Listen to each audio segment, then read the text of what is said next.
నమస్కారం. మీకు తెలియగలనంత కష్టాలు పడ్డాడు. మీకు తెలిస్తే నన్ను కష్టపడిన ధైర్యంగా ఉండండి. దేవుడు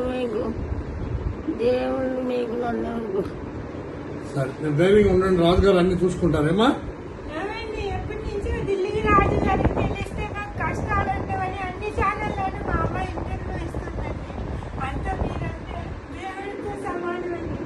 ఇప్పుడు మీకు తెలిసింది.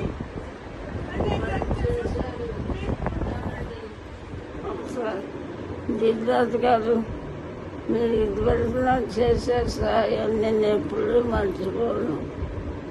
రాజమండ్రి షూటింగ్లో ఉండి కూడా సరే ఆయాసపడద్దు, మాట్లాడద్దు, ధైర్యంగా ఉండండి. నేను చెప్తాను, రాజుగారితో చెప్తాను. మీరు పడుకోండి, రెస్ట్ తీసుకోండి.